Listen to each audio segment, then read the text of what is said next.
The blood trail led Finnian Nash straight to the edge of the gully, where the overturned stagecoach lay in splinters among the rocks and scrub brush below. His horse stamped nervously as he dismounted, scanning the ravine with practiced eyes that had seen too much death on the frontier.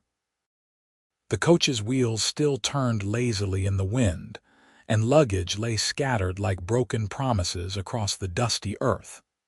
He started down the slope, boots sliding on loose stone, heart already hardening for what he would find. The bodies were what he expected. 2 horses dead in their traces, necks broken. A guard face down in the dirt, crossbow bolt through his spine. But the sounds coming from inside the listing coach were not the sounds of the dead. Someone groaned, low and pained, and Finion's hand went to the pistol at his belt before his brain caught up with his instincts. He approached carefully, circling to where the coach door hung open on twisted hinges. The interior was dark with shadow and something else. Blood. Fresh enough that he could smell the copper tang of it mixing with dust and expensive perfume. He leaned in, letting his eyes adjust, and felt his breath catch. The orc woman was massive, even crumpled as she was, her green skin darker where blood soaked through her leather armor. One thick arm was braced against the ceiling that was now a wall, the other wrapped protectively around a small figure in fine velvet clothing. The driver, Finnian realized. A young man barely old enough to grow a beard, unconscious or dead, cradled against the orc's broad chest like something precious. The woman's yellow eyes cracked open, focusing on him with difficulty. A tusk had broken off at the root, the wound still weeping. Her pointed ears were torn, one nearly severed. She had taken an enormous amount of damage, and yet her grip on the driver never wavered. "Human," she rasped in the common tongue, the word thick with pain and something else. Resignation, perhaps. Finish it quick, but let the boy live. He did nothing. Finnian found himself frozen, pistol half drawn. He had killed orcs before. In the war on raids in defense of homesteads they had attacked. It was what you did on the frontier, what was expected, what kept people safe. But this orc was not raiding. This orc was dying to protect a human. What happened here? He heard himself ask instead of shooting. The woman's laugh was bitter and wet. Bandits, human ones. They did not expect me to fight. Her eyes drifted down to the driver. I was hired to guard the coach, so I guarded. Against your own kind, her eyes snapped back to him, sharp despite the pain. Not my kind, just bandits, thieves, same as any. She coughed and blood speckled her lips. The boy, is he breathing? Finnian moved closer, caution warring with something he could not name. He pressed fingers to the driver's throat and felt a pulse, weak but steady. He lives. Knocked out, maybe a broken arm, but alive. The tension bled out of the orc woman's shoulders. Her arm finally dropped and the driver slumped sideways. Finnian caught him instinctively, laying him down as gently as the cramped space allowed. When he looked back up, the orc's eyes were closed. "Hey," he said sharply, "stay awake." "Why?" she murmured. "You will shoot me anyway, better to sleep." And that was probably true. That was certainly what he should do. Put a bullet in her brain and move on. Report the attack, collect the bodies, maybe get a bounty for the dead orc. Simple. Clean. The way things were done. Instead, Finnian holstered his pistol and started examining her wounds. She flinched when his hands touched her shoulder, eyes flying open in confusion. "What are you doing?" "Seeing if you will die in the next 10 minutes or if I have time to get you out of this coach." He found the worst of the bleeding, a deep gash along her ribs where a blade had slipped between armor plates. "This needs binding, now. I am an orc," I noticed. He was already tearing strips from his shirt, wadding them against the wound. She hissed in pain but did not pull away. "Press here." Hard, she obeyed, those yellow eyes never leaving his face. Why are you helping me? Damned if I know, Finnian muttered because it was the truth. He moved to her leg next, where a crossbow bolt had punched clean through her thigh. This is going to hurt. Everything hurts. He snapped the bolt and pulled it through in one quick motion. She made a sound low in her throat like a wounded animal, but her hand never left the wound on her ribs. Tough. Whatever else orcs were, they were tough. Working quickly, Finnian bound what he could and tried not to think about what he was doing or why. The driver was stirring now, moaning softly. The sun was dropping toward the horizon, and they were miles from the nearest town. He needed to make decisions, but all his training said to make the wrong ones. "Can you walk?" he asked the orc. She tested her leg and went gray-green with pain. "No, can you crawl, maybe? Why does it matter?" "Because I cannot carry you and the boy both, and I am not leaving either of you here for the vultures or whoever might come back to loot the dead." He met her eyes. "So you are going to have to help me help you. Understand?" She stared at him for a long moment, and he could see her trying to make sense of this of him. Finally, she nodded. "What is your name, human?" Finnian Nash. "I am Grukara." She said it like a confession. "Of the Stone Bear clan, or I was, before they cast me out for taking human gold." "Well, Grukara of the Stone Bear clan, let us get you out of this coach before it decides to roll the rest of the way down this gully." Finnian turned to the driver, who was blinking awake now with the confused expression of the concussed. "Easy there, friend. You have been in an accident." "Can you tell me your name?" "Thomas," the young man croaked. His eyes found Grukara, and he tried to sit up too fast. "The guard, she saved me. The bandits came and she fought them all, and he noticed the blood, the wounds, went pale. Is she dying? Not if I can help it." Finnian got an arm under Thomas's good shoulder. "But I need you on your feet. Can you manage that?" Thomas was shaky but game. They got him upright and out of the coach, Finnian supporting most of his weight. He settled the driver on a flat rock and turned back to find Grukara already dragging herself toward the door, using her arms and her good leg. She was gritting her teeth so hard he could hear them grinding, but she did not stop. He met her at the doorway and got his shoulder under her arm. Together they managed to get her out into the fading light. She was heavy, solid muscle and bone, and every movement made her breath catch with pain. But she kept moving, kept fighting, and Finnian found himself respecting that. His horse had wandered down into the gully, well trained enough not to bolt entirely. Finnian whistled and the gelding approached, ears back at the smell of orc blood. "Easy, copper, easy." He gentled the horse with one hand while keeping Grukara upright with the other. "We need to move. My homestead is 3 miles north. Think you can ride?" Grukara looked at the horse and laughed, sharp and pained. "You are truly mad." "Probably." He helped Thomas up first, settling him in the saddle. Then, with considerable effort and no small amount of cursing, he got Grukara up behind him. She swayed dangerously, and Finnian swung up in front to keep them all balanced. "Hold on to me, both of you. This is going to be slow going in the dark." The ride back was a nightmare of careful navigation and constant adjustment.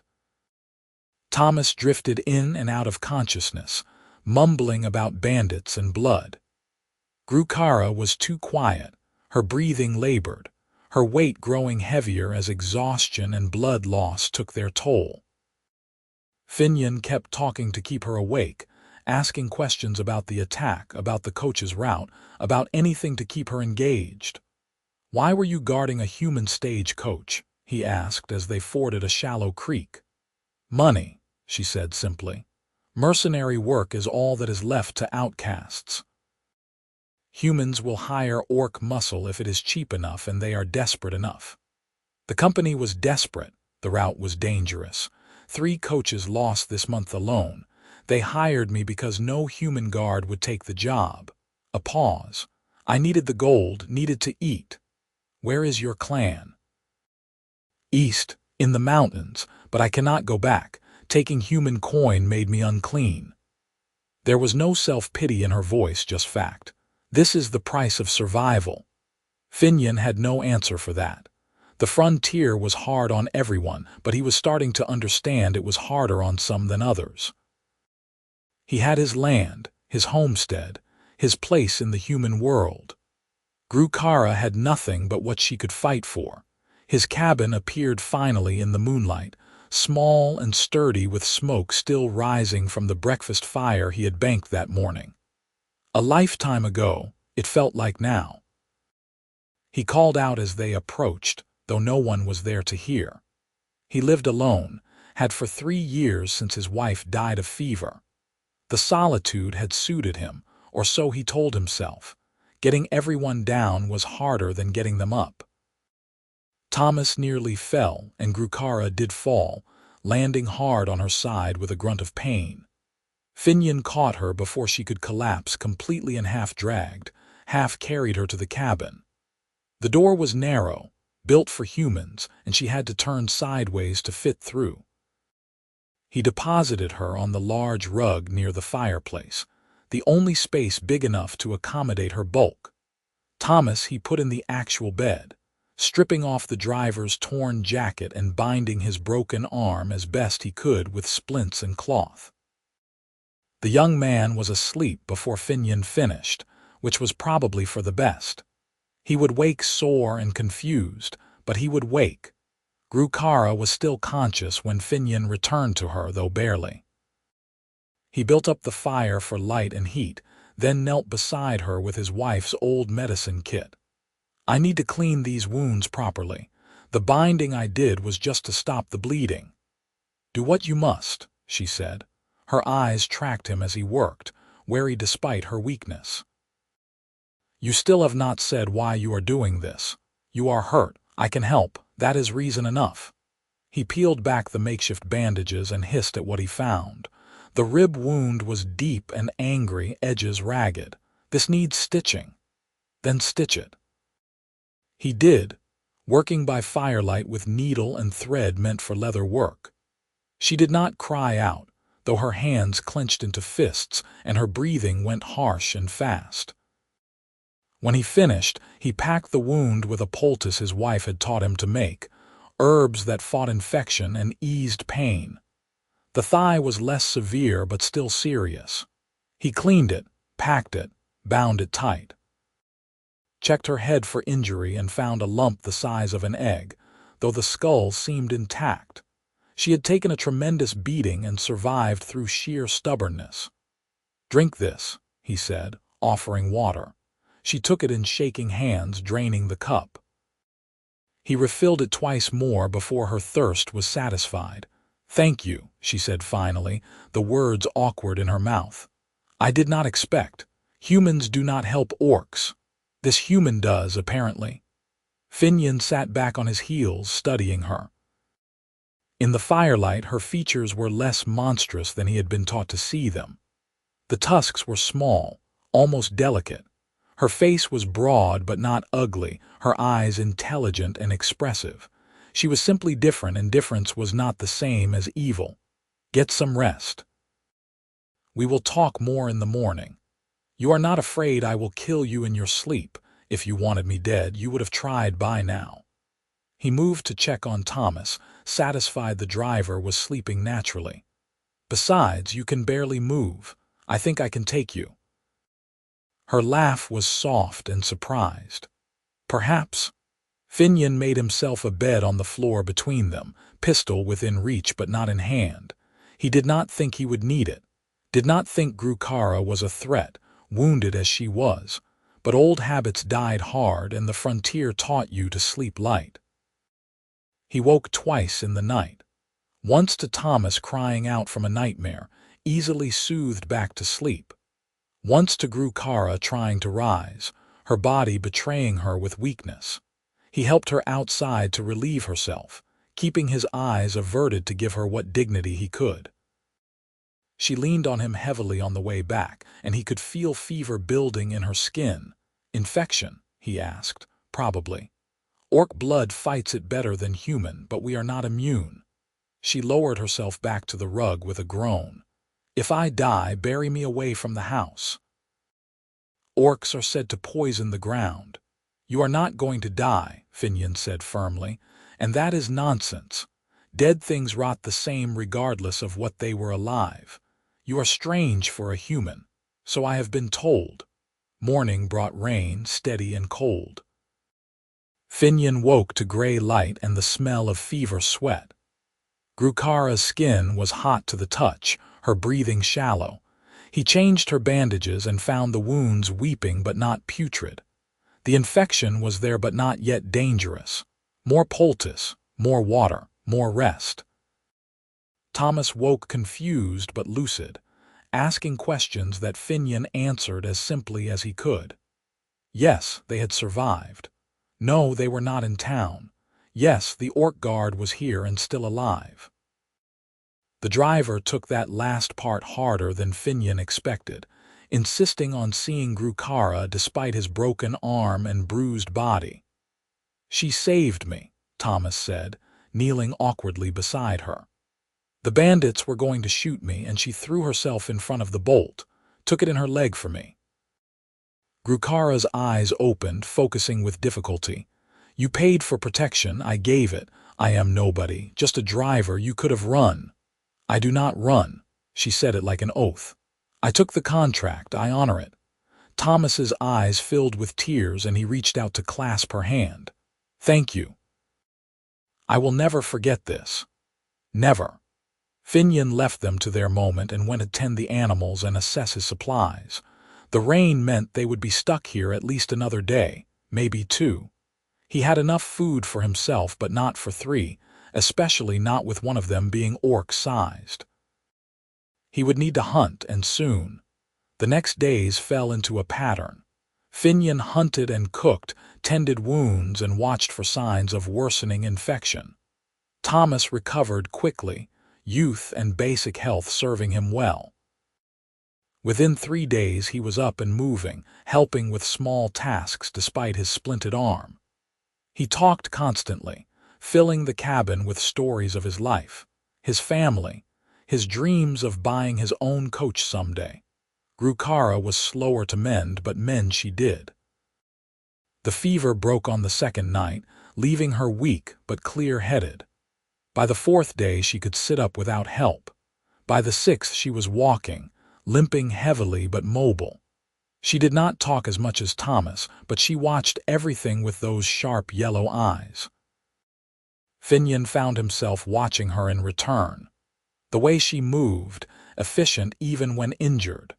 The way she ate, with a precise economy that spoke of too many lean times.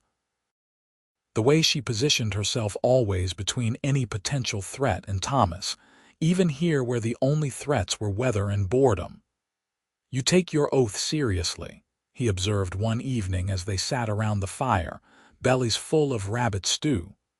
Oaths are all we have, Grukara said.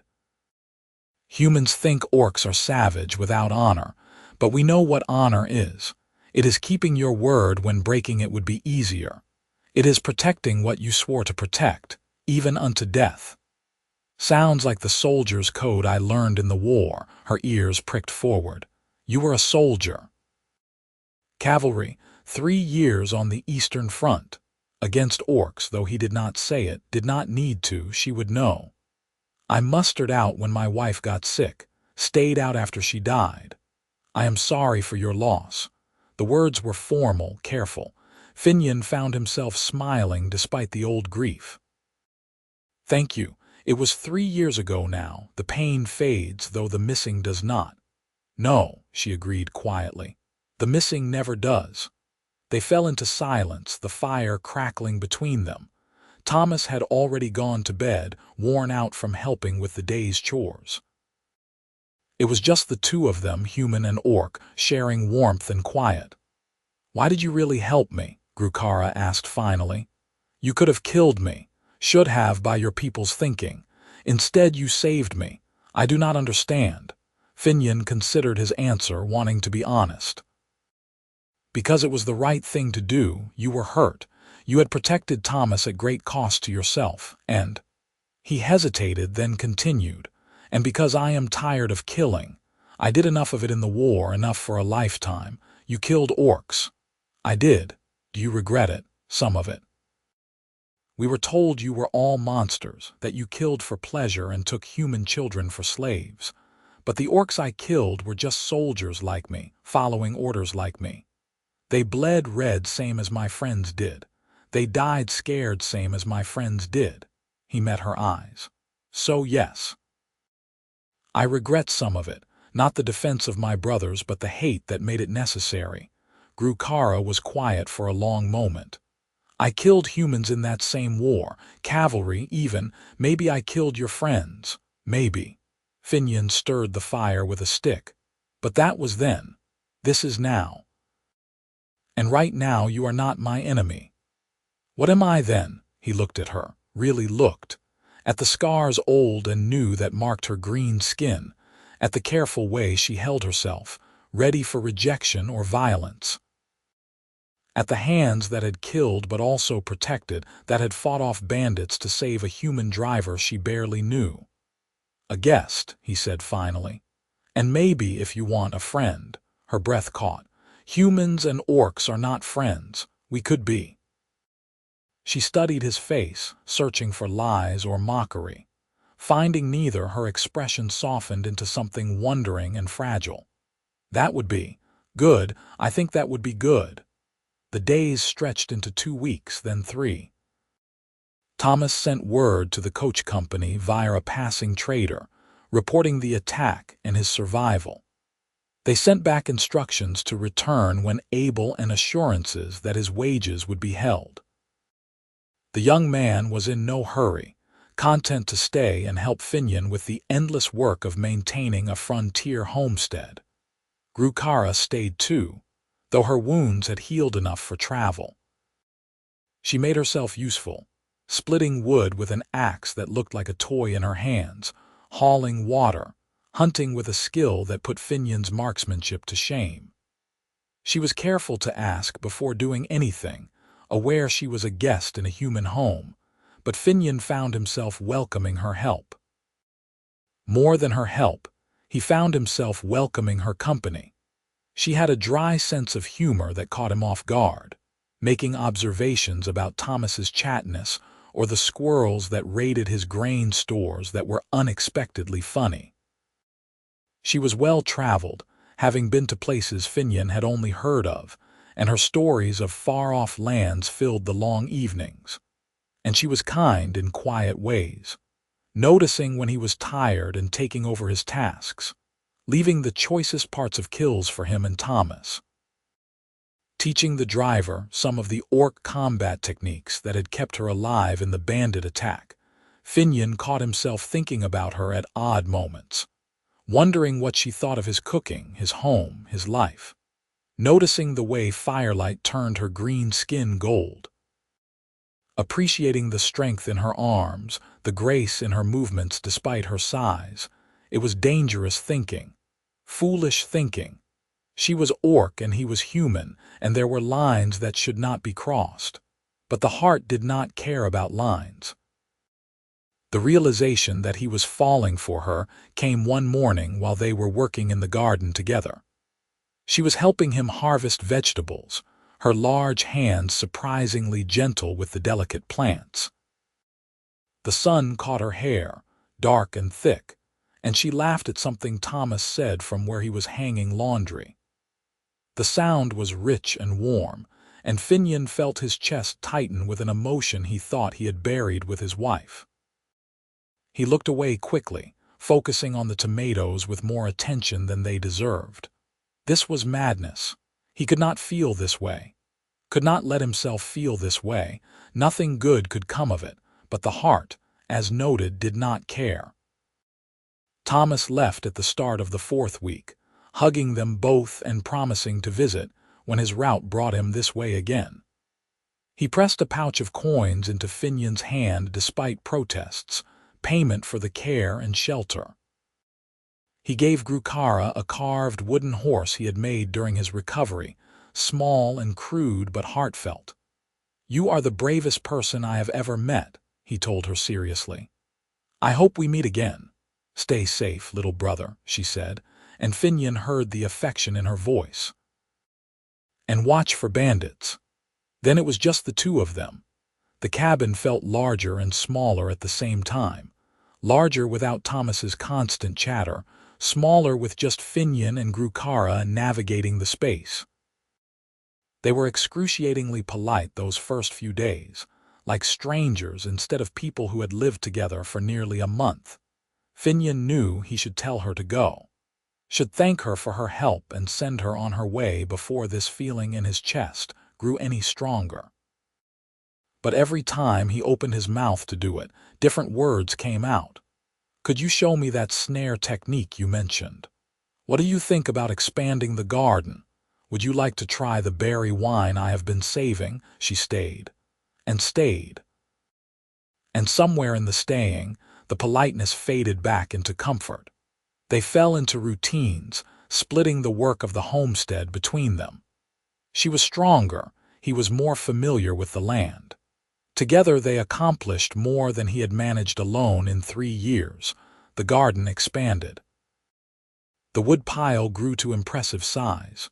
Repairs he had been putting off got done, and every evening they sat by the fire and talked, sharing stories and silences in equal measure.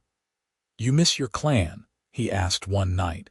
Grukara was quiet a long while before answering. "Yes and no.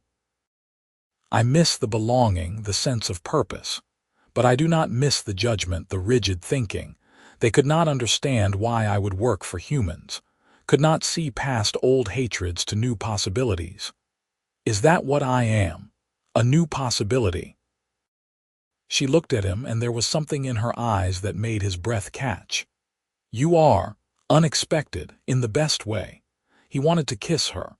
The urge was sudden and overwhelming, and he had to grip his cup of wine to keep from reaching for her. This was madness. He could not, should not. "Finnian," she said softly. "What is wrong?" Everything, he wanted to say. "Nothing. I am falling in love with you, and I do not know what to do about it. Just tired," he said instead. "It has been a long day." She did not believe him, he could tell. But she let it go, and they finished their wine in a silence that felt heavy with unspoken things. The next weeks were a special kind of torture. Finnian was acutely aware of Grukara in ways that were entirely inappropriate. The way she stretched in the mornings, all that powerful muscle rippling under green skin. The sound of her voice, deep and melodic. The rare smiles that transformed her face from merely attractive to genuinely beautiful. He caught her watching him too, looking away quickly when he noticed, but not quickly enough. There was something building between them, a tension that had nothing to do with their different species and everything to do with two people drawn to each other despite knowing better.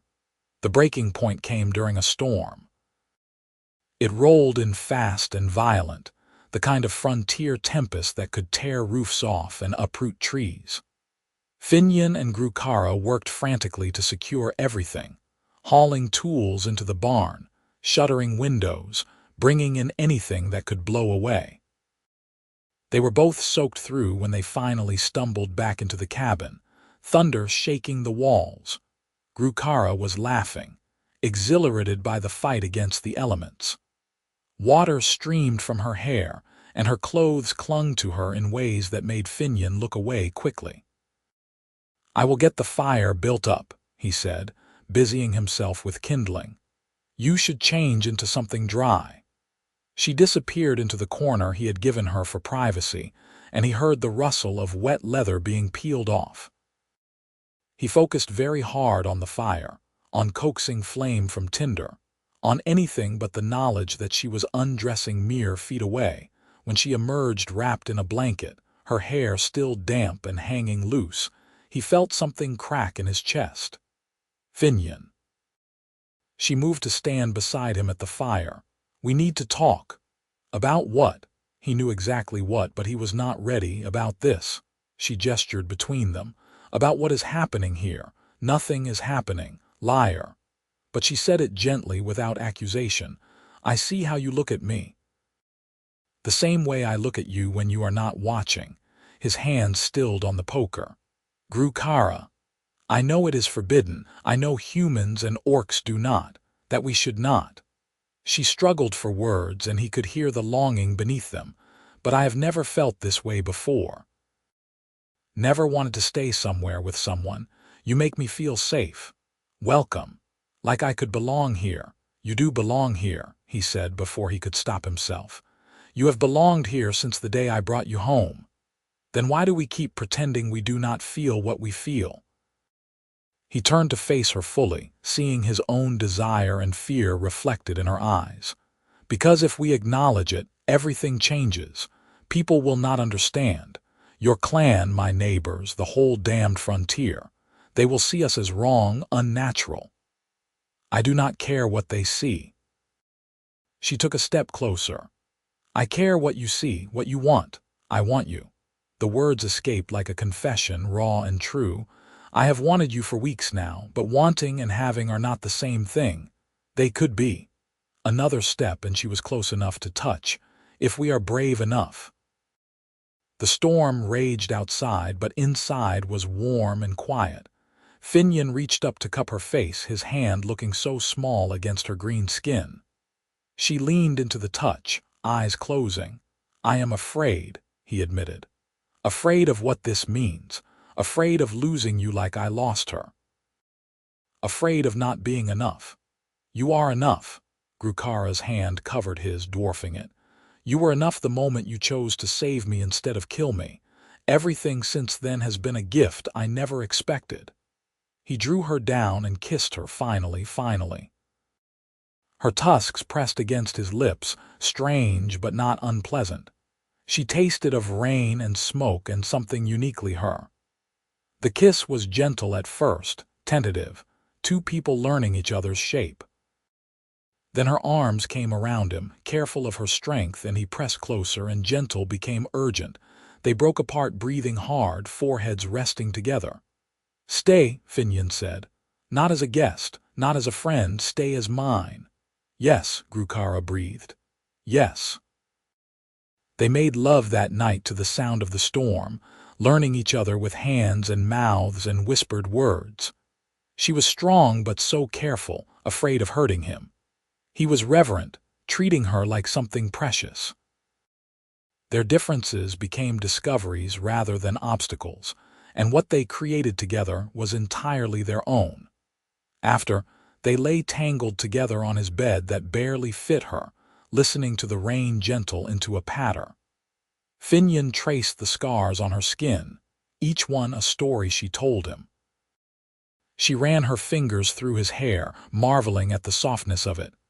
"What do we do now?" she asked. "We live," he said simply. "We work this land, we build a life, and we do not apologize for it. People will come, will make trouble. Let them. I did not survive a war to let others dictate my happiness." She kissed him again, slow and deep. "I love you, Finnian Nash." "I love you too, Grukara of the Stone Bear clan." Morning brought clarity and no regret. They woke wrapped around each other, and Finnian felt more at peace than he had in years. Grukara was smiling, truly smiling, and the sight of it made his heart ache in the best way. They went about the day's work with new ease, stealing touches and kisses when the whim struck. It felt like playing house, like pretending at a future that could never really be. Except it was real. She was real, solid, and warm in his arms. The life they were building was real. The first test came 2 weeks later when a neighbor stopped by. Marcus Norwood was a decent man, a fellow homesteader who lived 5 miles south. He and Finnian had helped each other through rough patches, shared supplies and labor when needed. He was also deeply traditional in his views on orcs. Finnian saw him coming and felt Grukara tense beside him where they were mending fence. "It will be fine," he said quietly. "Just let me handle it." Marcus rode up with a friendly wave that died when he saw Grukara. His hand went to his rifle, face hardening. "Finnian." What is that thing doing here? She is not a thing. Her name is Grukara and she is my guest. Your guest? Marcus dismounted, eyes never leaving the orc woman. Have you gone mad? That is an orc. They are dangerous. She is about as dangerous as a barn cat right now. And she has been living here for 2 months without incident. Finnian positioned himself casually between them. What brings you by, Marcus? The other man struggled visibly, social courtesy warring with alarm. Courtesy won, barely. Came to ask if you could spare some seed corn. Mine did not germinate right, but maybe this is not a good time. It is a fine time. Let me get you some. Finnian glanced at Grukara. Wait here. He led Marcus to the barn, acutely aware of his neighbor's nervous glances back toward Grukara. In the dimness of the storage area, Marcus grabbed his arm. Finnian, what are you thinking? You cannot trust orcs. Everyone knows they are savages. Grukara was a caravan guard who fought off bandits to protect her charge. She nearly died doing her duty. Does that sound savage to you? It sounds like a trick. They are cunning, orcs. She probably wants to rob you or worse. Finnian felt his temper flare but kept it in check.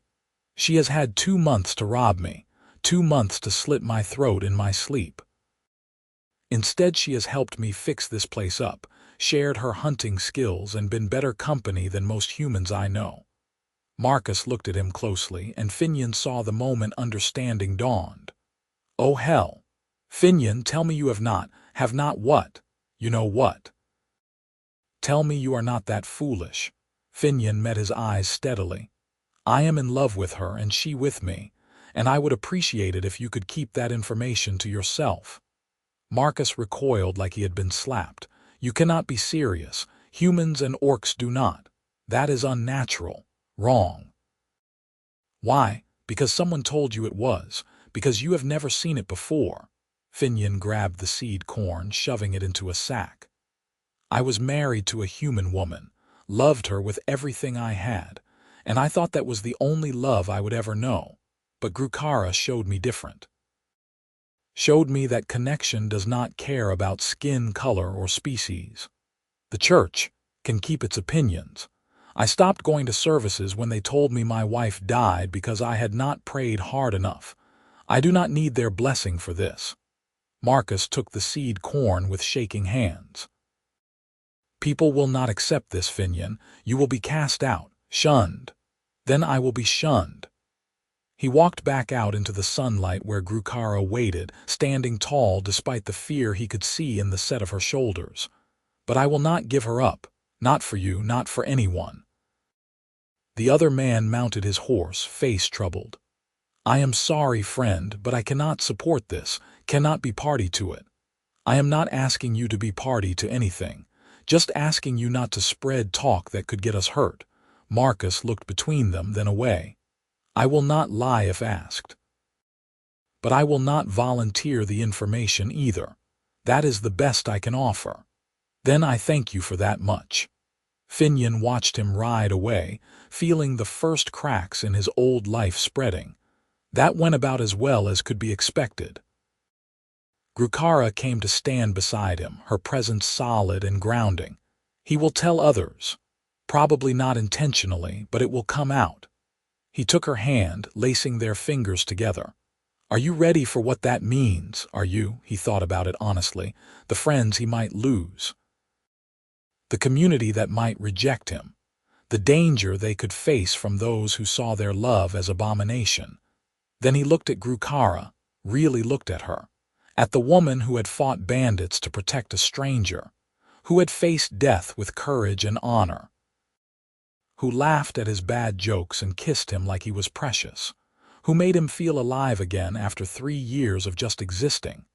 Yes, he said, I am ready. They were not given long to prepare. Within a week, the first stone came through the window. Finnian was out checking traps when it happened. He heard the crash and came running, pistol drawn, to find Grukara standing in the wreckage with blood running down her face. The stone had caught her above the eye, opening a gash that would scar. Are you all right? He holstered the gun to cup her face, examining the wound.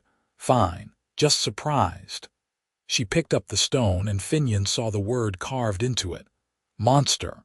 Rage filled him, hot and pure. Someone had come to his property and hurt the woman he loved. He wanted to hunt them down to make them pay. But Grukara's hand on his arm stopped him. Do not, she said quietly. That is what they want, to provoke you into something they can use against us. They hurt you. I have survived worse. Come, help me clean this up before we lose all our heat through the broken window. They boarded it up and cleaned her wound, Finnian's hands shaking with suppressed fury. This was his fault.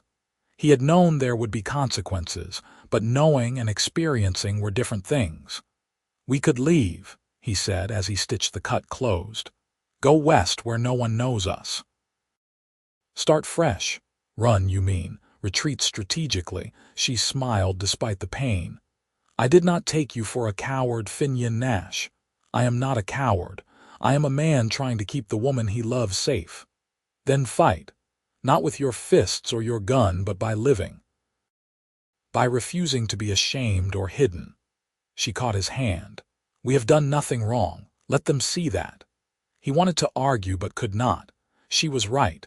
Running would only confirm their accuser's beliefs. Staying, living openly and well, that was the real rebellion. The attacks continued sporadically over the next months. More stones. Rotten food left on the porch. Crude signs nailed to trees on his property. Once, someone shot at Grukara while she was hauling water, the bullet whining past her ear. Finnian reported it all to the territorial marshal when the man made his rounds, but nothing came of it. I cannot prove who is doing it, the marshal said, uncomfortable but not unsympathetic. And between you and me, Finnian, you are not making this easy on yourself. If you just sent the orc away, she has a name, and she is not going anywhere, the marshal sighed. Then I cannot help you, I am sorry. Not everyone was hostile.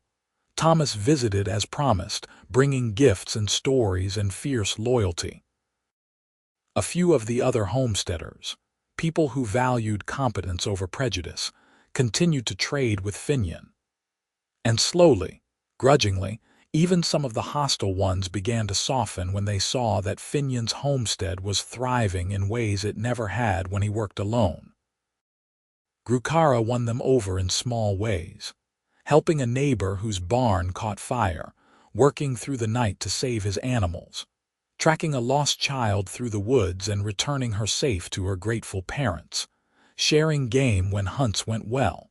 She never preached or demanded acceptance. She simply lived with honor and let her actions speak. By the time winter came, the attacks had stopped. The stones and slurs were replaced by wary nods. It was not acceptance, not yet, but it was tolerance, and that was a start. They spent that winter together in the snug cabin, snow piling high outside while they stayed warm within. Finnian taught Grukara to read, watching with delight as she puzzled through letters and words. She taught him some of the orc language, the harsh syllables that sounded like poetry in her mouth. They talked about the future during those long nights. About expanding the homestead, maybe hiring help come spring. About children, though neither knew if such a thing was even possible between their kinds. About growing old together in this place they were building. You ever regret it? Grukara asked one evening as they lay in bed, her head on his chest. Choosing me over an easier life. Every day, he said, then laughed at her offended noise. I regret that it has to be a choice at all, but choosing you, never. You are the best thing that ever happened to me. She kissed him, soft and lingering. You saved my life that day in the gully. And you have been saving mine every day since. Spring brought visitors of a different kind. Orcs. Finnian was plowing when Grukara called out a warning. He looked up to see a group of 6 orcs approaching, all armed and wearing the markings of the Stone Bear clan. His hand went to his pistol, but Grukara stopped him. Wait, she said, and there was something in her voice. Hope, fear. I know them. The lead orc was a massive male, easily 7 feet tall, with scarification across his face and arms. He stopped at the property line, studying Grukara with an expression Finnian could not read. Sister, the male said in the orc tongue, we have heard strange things, that you live with a human, as his mate. It is true, Drakar. Grukara stepped forward and Finnian moved with her, staying at her side. This is Finnian, my chosen. Drakar's eyes flicked to Finnian with open disdain. You were cast out for taking human gold. Now you take a human to your bed. Have you no shame? I have no regret, she corrected. Finnian is a good man. He saved my life when he could have ended it. He has given me a home when I had none. I love him. Love. Drakar spat the word like a curse. You speak of love with the enemy. Our people and his have killed each other for generations. Then perhaps it is time that stopped. Grukara's chin lifted. Finnian fought in the war, yes, against orcs, and he regrets it. He seeks peace now, not violence, as do I. Peace is weakness. Peace is strength, Finnian said, drawing startled looks. He had been studying the orc language enough to understand and be understood. War is easy, killing is easy, building something better, that takes real courage. Drakar studied him with new interest. You speak our tongue. Poorly, but I am learning. He met the bigger male's eyes without flinching. I love Grukara. I will not give her up, not for you or anyone. But I do not wish to be your enemy. The other orcs muttered among themselves. Drakar held up a hand for silence, still watching Finnian.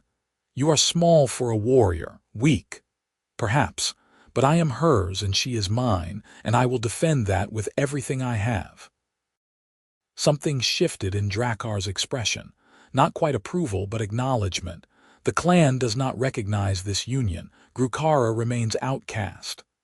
Then we remain outcasts together, Grukara said firmly. Drakar nodded slowly. So be it. He turned to go, then paused. But know this, sister. If you ever need us, if your human proves false or others threaten you, send word. Blood is blood, even when you choose poorly. I have chosen well, Grukara called after him. Someday you will see that. They watched the orcs disappear into the forest. Finnian let out a breath he had not realized he was holding. That could have gone worse. It could have. Grukara pulled him close, fierce and protective. Thank you for standing with me, for learning my language, for not backing down. Where else would I stand but beside you? Summer brought prosperity.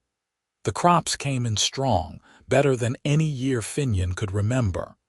Word had spread about the orc woman and the human man, and instead of driving away business, it brought in the curious. Travelers made detours to see them, to judge for themselves if the rumors were true. Some left disappointed by the mundanity of it all. Others left thoughtful, having seen an orc and human working side by side without violence. Thomas came for an extended stay, having saved enough to invest in his own small freight business. He asked to base it out of their homestead, offering partnership and shared profit. Finnian agreed, glad for the help and the company. You two give me hope, Thomas said one evening after Grukara had gone to bed, that the world can be better than it is. We are just living our lives, Finnian protested. That is exactly my point. You are proving it is possible just by existing. By being happy together despite everything telling you not to be. He raised his cup in a toast. To love that breaks barriers. Finnian drank to that gladly. Autumn brought a different kind of test. Grukara fell ill with a wasting sickness, growing weaker despite every remedy Finnian tried. She could not keep food down, could barely rise from bed. Terror gripped him as he watched her fade, memories of his wife's final days haunting him. No, he told her as she apologized weakly for being a burden. No, you do not get to leave me. We have too much left to do.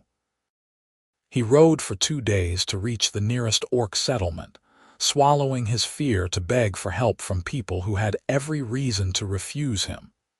But when he explained that Grukara was dying, that he needed their healers, they did not turn him away. An old female orc returned with him, bringing herbs and knowledge that human medicine lacked. She examined Grukara with practiced efficiency, then fixed Finnian with a knowing look. "Your mate is not dying, human. She is with child." The world stopped. "What? It is rare, but not unheard of. Orc and human can breed, though the pregnancy is difficult." She began mixing a tincture. "This will help with the sickness. She will need rest, good food, and no stress. Can you provide that?" Finnian nodded numbly, still processing. A child. They were going to have a child. Grukara's eyes opened, finding his. "You are going to be a father. And you a mother."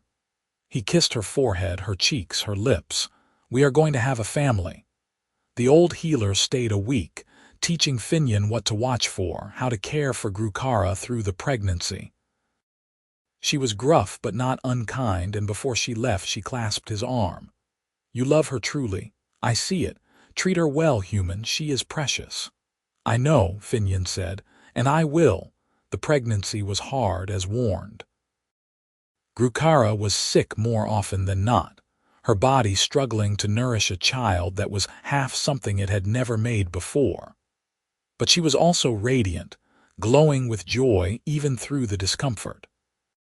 Finnian doted on her shamelessly, waiting on her hand and foot, reading to her for hours to pass the time. They prepared the cabin for the baby, building a cradle from cedar wood. Thomas helped, excited beyond measure to be an honorary uncle. Even some of the neighbors stopped by with gifts, baby clothes and blankets made by wives who were softening to the strange couple. Marcus Norwood appeared one day with a carved rocking horse, shame-faced and awkward. "I was wrong about you," he said simply. "About her. I am sorry." Finnian accepted the apology and the gift, feeling another wall come down. Winter came again, and with it the baby. The birth was difficult and terrifying. Grukara labored for hours, her strength tested to its limits. The old orc healer had returned for this, and Finnian was grateful beyond words for her presence. He held Grukara's hand and tried not to panic as she screamed. "You are doing so well," he told her over and over. "So strong. I love you. You can do this." "If I die," she gasped. "You will not die." "I forbid it." She laughed weakly, then screamed again as another contraction hit.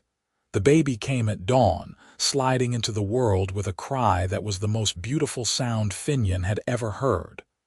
The healer cleaned the infant quickly, checking for problems, then placed the baby in Grukara's arms. "A son," she announced. "Small but strong, he will live." Finnian stared at the child through tears. His son. Their son. The baby was small as promised, with skin that was neither full orc green nor full human pink but something in between. He had his mother's ears, pointed and delicate. His father's nose, and when he opened his eyes they were a startling blue-green, unlike either parent. "He is perfect," Grukara breathed, exhausted but radiant. "Our perfect boy." "What should we name him?" Finnian asked, touching the baby's tiny hand. The infant gripped his finger with surprising strength. "You choose. You are his father." Finnian thought of his own father, long dead, of Grukara's father who had cast her out, of all the men who had shaped him, good and bad. Then he thought of new beginnings, of hope born from impossible odds. "Tobias," he said. "Tobias Nash, it means God is good." "Tobias," Grukara repeated, testing the name. "Yes, that is right." The healer stayed 3 more days, ensuring mother and child were both healthy. Before she left, she pulled Finnian aside. "What you have done here is remarkable," she said. "This child is proof that our kinds need not be enemies. Raise him well. Teach him both his heritages. He may be the future we all need." No pressure then, Finnian joked weakly. She smiled, the first he had seen from her. You will do well. You already have.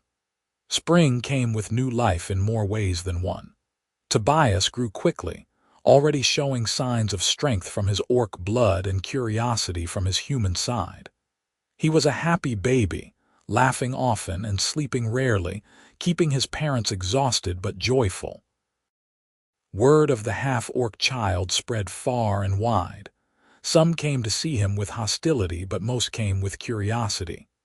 Finnian and Grukara welcomed them all, showing that Tobias was just a baby, innocent and perfect. Slowly, grudgingly, even the most hardened hearts began to soften. Thomas built his business into a thriving enterprise, using their homestead as his base. He hired both human and orc workers, inspired by what he had seen. Other mixed couples began to emerge, emboldened by Finnian and Grukara's example. It was not a flood, but it was a start.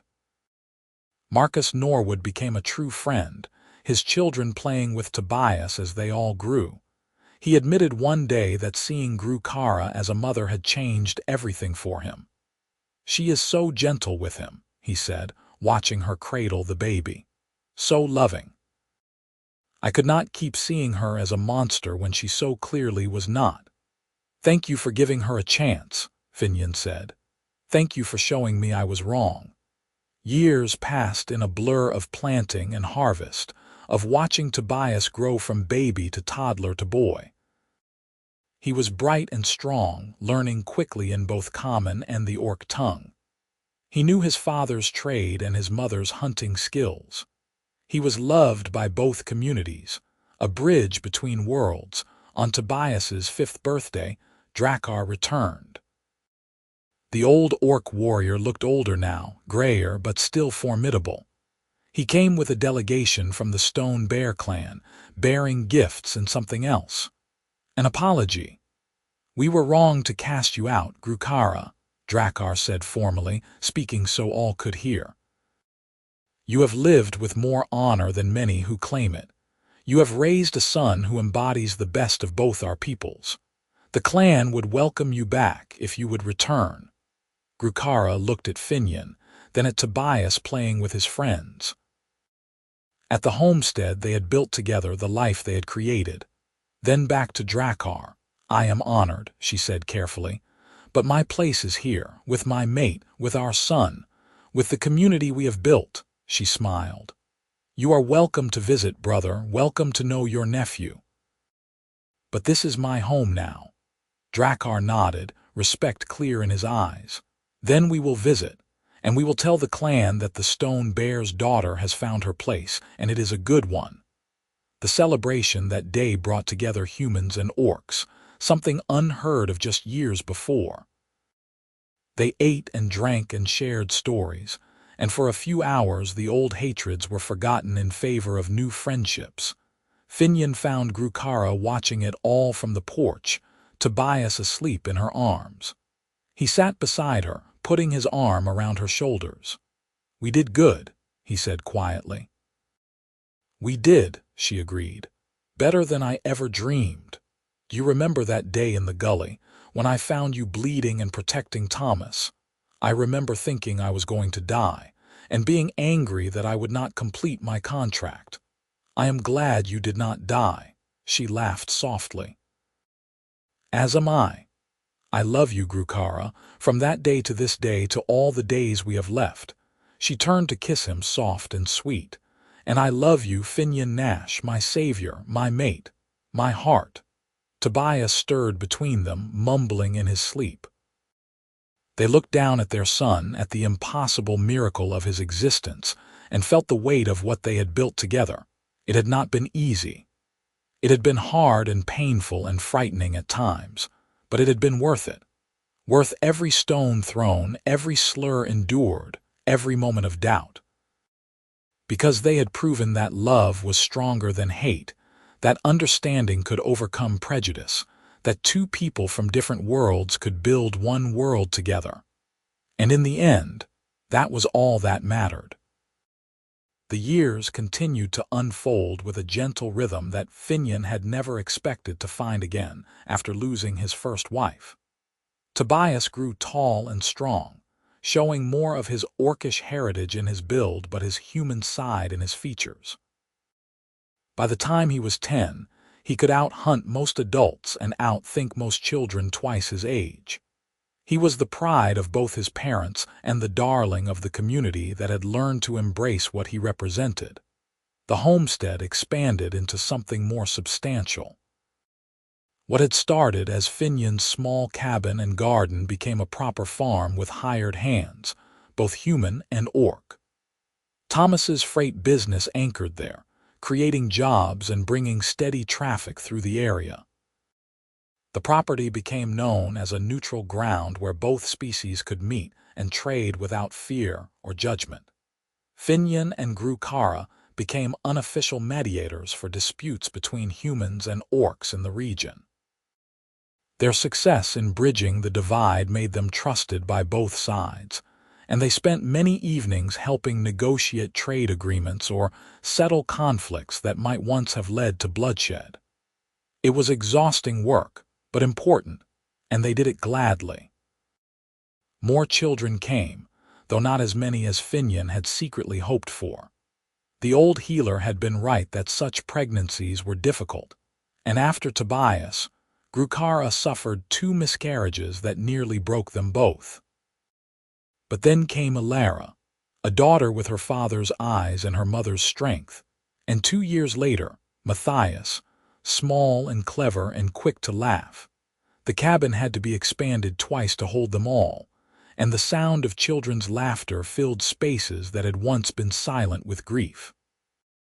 Finnian watched his family grow with wonder, still sometimes unable to believe that this was his life. "What are you thinking about?"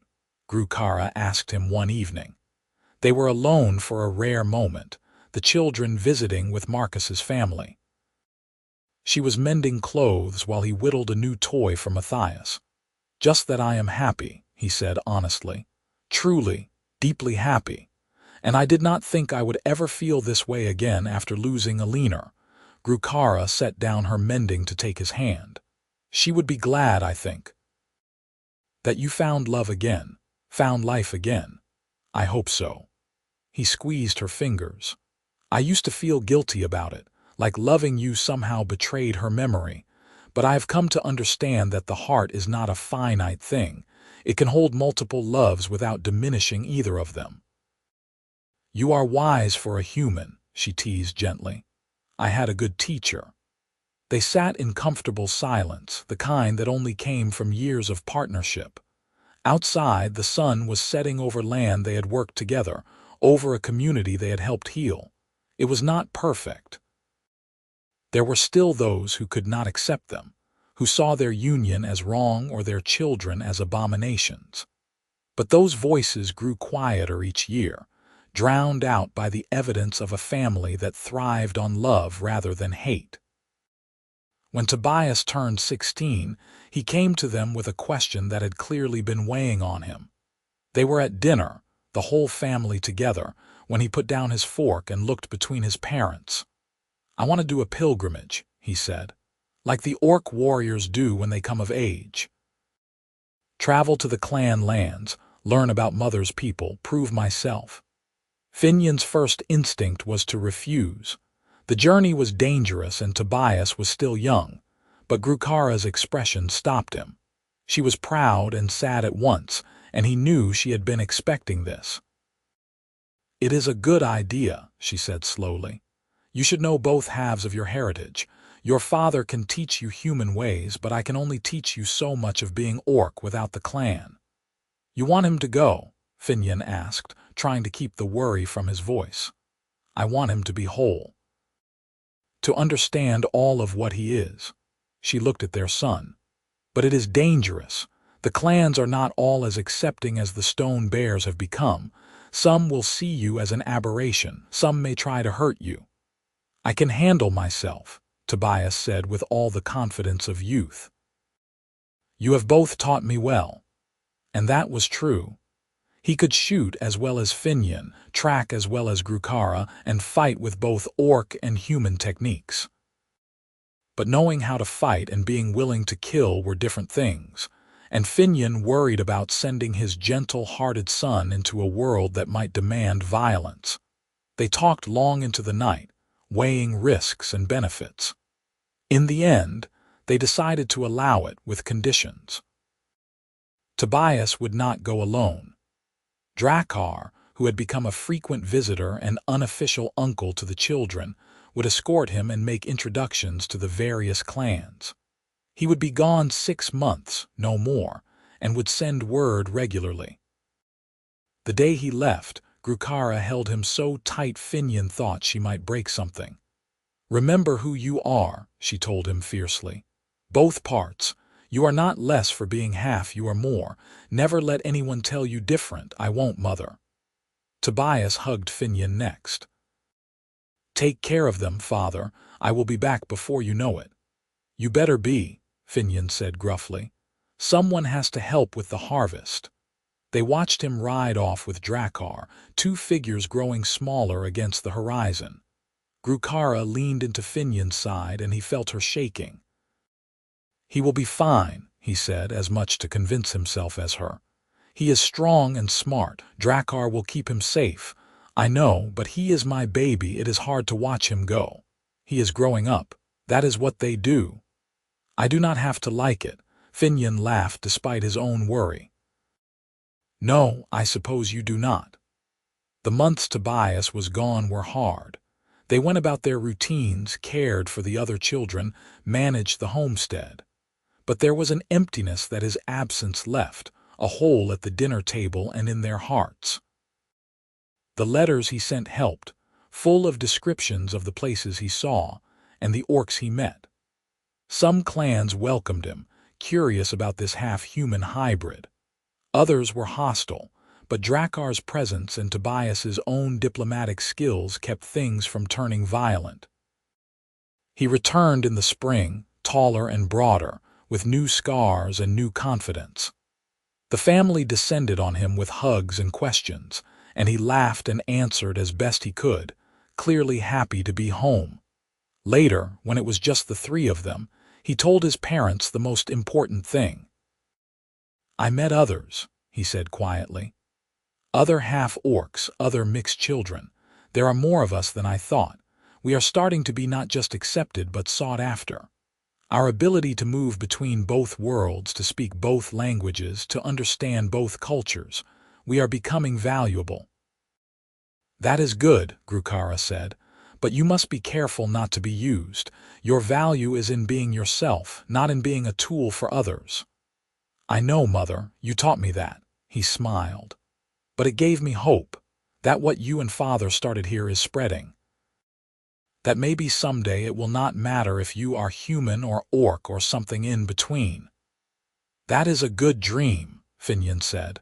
"Worth working toward." And they did work toward it, all of them. Tobias became an official liaison between human settlements and orc clans, using his unique position to broker peace and trade. Alara followed her mother's path as a warrior and hunter, eventually joining the territorial rangers.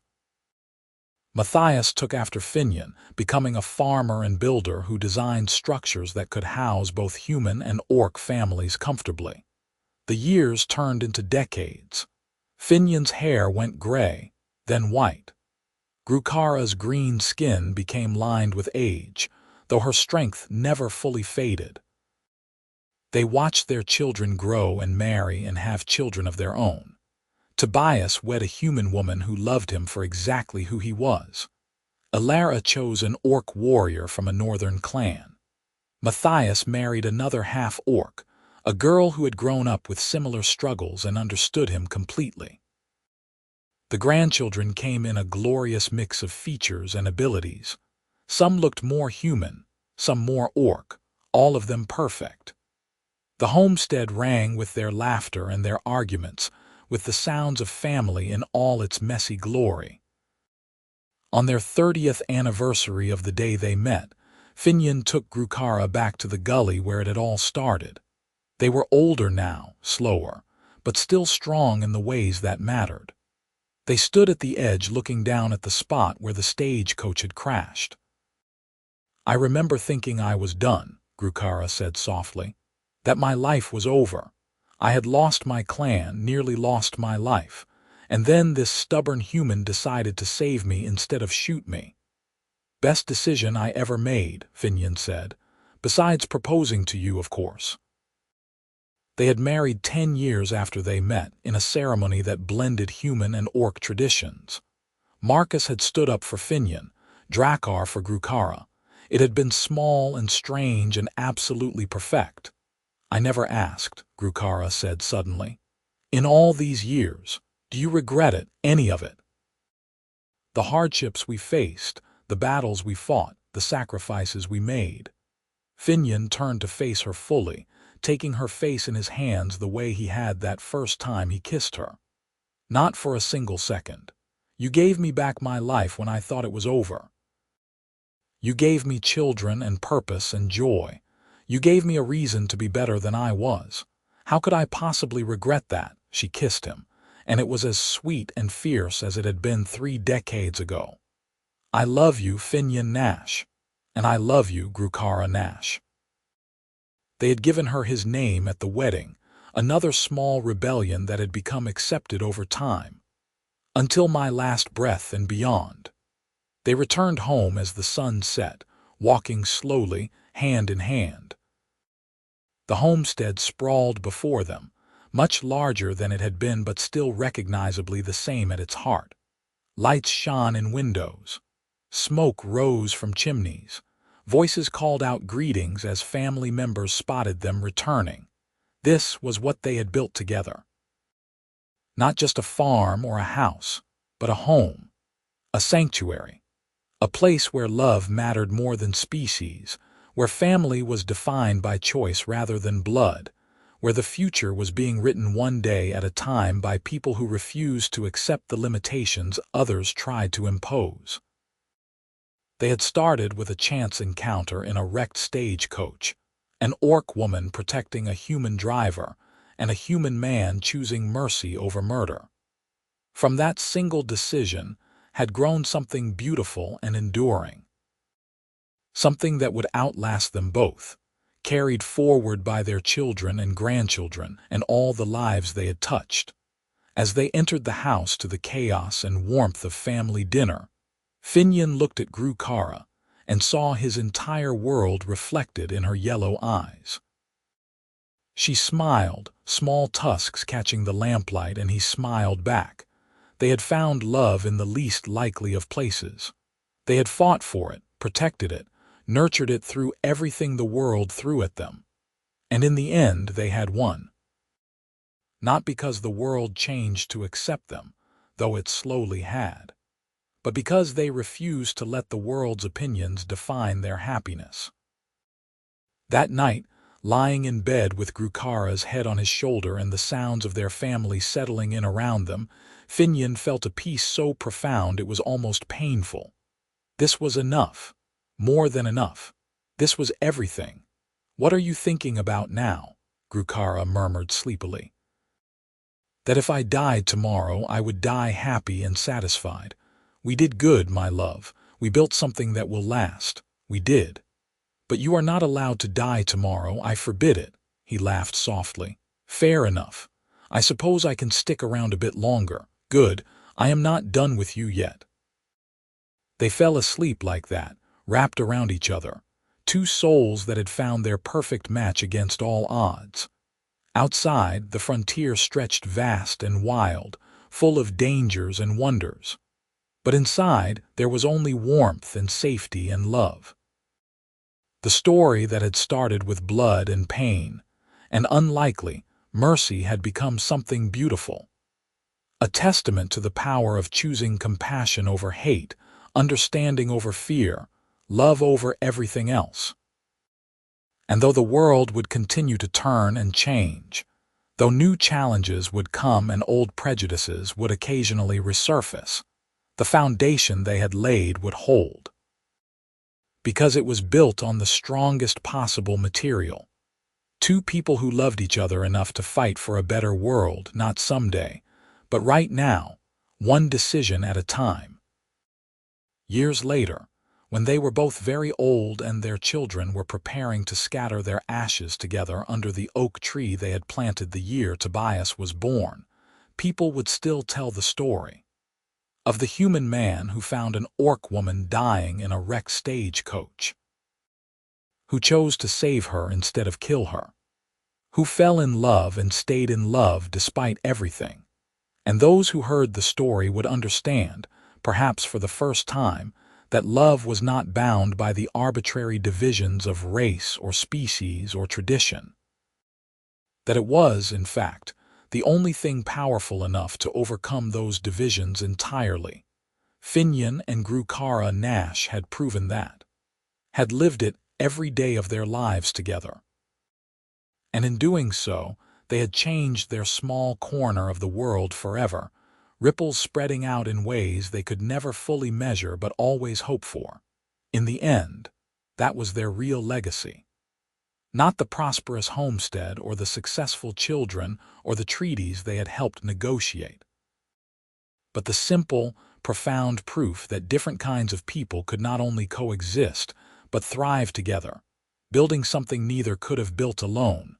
The stagecoach had been wrecked, yes, but from that wreckage had risen something far more valuable than whatever cargo it had carried.